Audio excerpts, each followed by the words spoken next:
Oke, kali ini kita akan membahas mengenai praktik pemilu yang ada di negara El Salvador. Demokrasi yang ada di El Salvador dapat dikategorikan menjadi demokrasi liberal. Namun, di beberapa tahun terakhir, semenjak pemerintahan Presiden Nayib Bukele, El Salvador ini mengalami perubahan yang sangat signifikan di dalam struktur politiknya.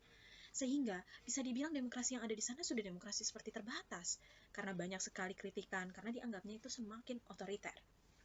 Dan pemilu terakhir yang ada di El Salvador sendiri ada di tahun 2024 di bulan Februari, yang mana sebenarnya ketika presiden yang sudah menjabat di periode sebelumnya tidak diperbolehkan untuk berpartisipasi kembali di periode selanjutnya. Namun, di tahun 2021 di bulan September, Mahkamah Agung memerintahkan kepada pengadilan pemilu untuk memungkinkan seorang presiden yang menjabat pada periode sebelumnya dapat berpartisipasi kembali di dalam pemilu untuk kedua kalinya. Akhirnya, pengadilan pemilu mengikuti arahan dari Mahkamah Agung. Dan di tahun 2024, Nayib Bukele ini berpartisipasi kembali di pemilu. Dan beliau mendeklarasikan dirinya bahwa beliau akan memenangkan kembali kali ini dan mengklaim meraup lebih dari 85% suara yang beliau dapatkan. Walaupun sebenarnya hasil pemilu itu belum ada resmi keluar. Dan kemenangan beliau, bisa dibilang beliau menyebut dirinya adalah diktator paling keren sedunia, dikarenakan menjabat periode 2 berturut-turut.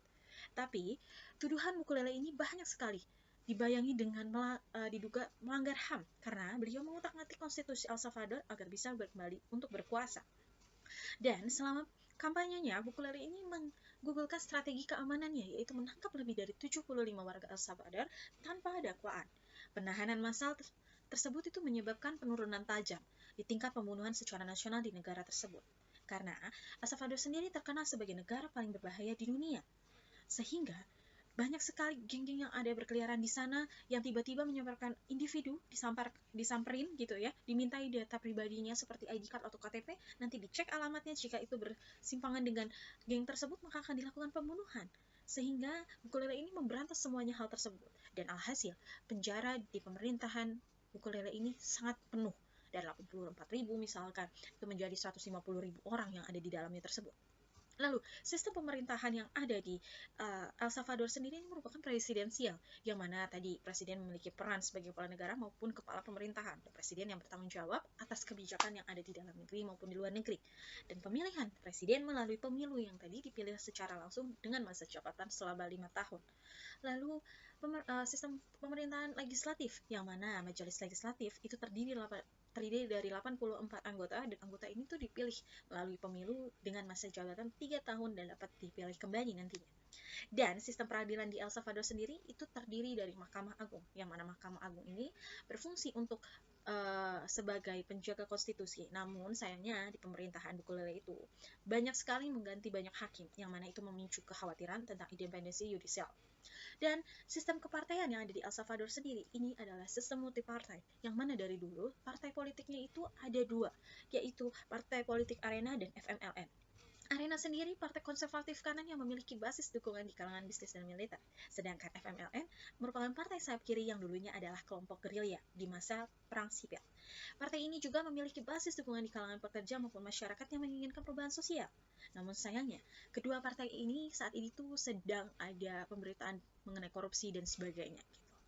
Dan pada tahun 2019, pada saat pemilu presiden, muncullah partai baru, yaitu Partai Nuevas Ideas, atau yang disebut dengan NI, yang mana itu dipimpin oleh Nayib Bukele sendiri.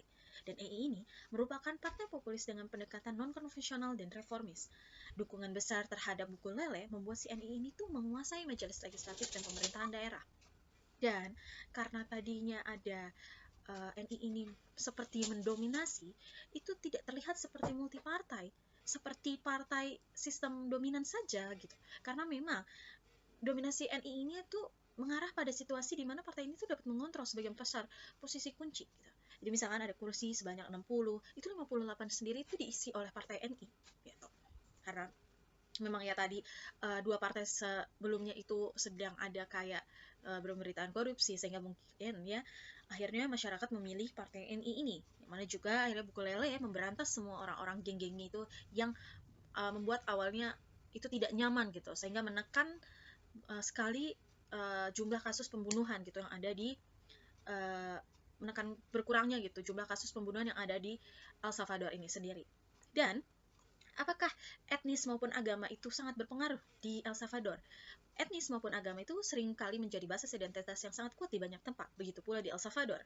penduduk El Salvador mayoritas memang orang Latin yang beragama Katolik, namun ada juga yang minoritas seperti Protestan dan sebagainya. Nah, politisi ini memungkinkan dia memanfaatkan identitas ini untuk menarik dukungan, dan ini dapat mempengaruhi dinamika politik, termasuk pembentukan aliansi maupun kebijakan. Gitu. Dan alhasil, komposisi etnis ini maupun agama itu seringkali lah memiliki terkaitan dengan segregasi sosial maupun ekonomi. Di dalam beberapa kasus, kelompok tertentu mungkin tuh menjadi kendala dalam akses terhadap sumber daya maupun kesempatan, yang mana itu mengakibatkan ketidakpuasan. Ketidakpuasan ini sangat memicu mobilisasi politik yang dapat mempengaruhi proses demokrasi, baik melalui proses, tuntutan, atau bahkan konflik. Jadi, agama itu dapat memainkan peran penting di dalam politik El Salvador.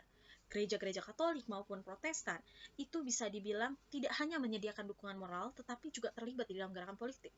Sehingga sikap mereka terhadap isu-isu sosial dan politik itu dapat mempengaruhi pemilih dan hasil pemilu. Namun jangan salah, di sisi lain, di sisi pemerintahan, perempuan itu bisa dibilang didiskriminasi. Karena Undang-Undang tahun 2013 itu mewajibkan hanya 30% saja calon anggota legislatif yang diperbolehkan perempuan. Sehingga proporsi perempuan itu di daun legislatif akhirnya turun. Dan setelah pemilu di tahun 2019, yang mana di tahun 2021 akhirnya hanya 11% wali kota yang merupakan perempuan. Walaupun sebenarnya laki-laki dan perempuan diberikan hak yang sama di mata hukum, namun perempuan seringkali mengalami diskriminasi. Lalu apakah pelaksanaan pemilu ini mempengaruhi demokratisasi di negara tersebut? Ya, pemilu di El Salvador ini memiliki dampak yang campuran terhadap demokratisasi, di mana satu sisi partisipasi masyarakat itu sangat tinggi, menunjukkan bahwa adanya dukungan yang sangat kuat terhadap proses demokrasi. Namun, dikarenakan dominasi tadi satu partai tersebut, itu seperti melemahkan beberapa pilar utama demokrasi, seperti independensi lembaga maupun kebebasan pers. Dikarenakan kebebasan pers yang ada di El Salvador sendiri itu seperti masih tertahan semenjak pemerintahan Bukele ini. Karena Bukele ini mengontrol segalanya. Seperti halnya waktu itu kita di pemerintahan Presiden Soeharto. Nah, sehingga analisis menurut saya di pemilu di negara El Salvador ini, itu secara keseluruhan, itu pelaksanaan pemilu di El Salvador ini merupakan suatu gambaran dari banyaknya tantangan yang dihadapi dalam proses demokratisasi. Walaupun sebenarnya ada struktur formal yang mendukung praktik pemilu. Tantangan seperti transparansi, kreditabilitas, partisipasi, politik itu tetap menjadi isu penting yang perlu diatasi untuk memperkuat demokrasi di negara ini. Dan keterlibatan masyarakat maupun reformasi sistemik menjadi kunci agar pemilu di El Salvador ini dapat lebih efektif dan responsif untuk kepentingan rakyat gitu, memperkuat ruang sipil maupun kebebasan pers dalam berekspresi gitu. Sekian, terima kasih dari penjelasan mengenai politik praktik pemilu yang ada di El Salvador. Terima kasih, selamat sore.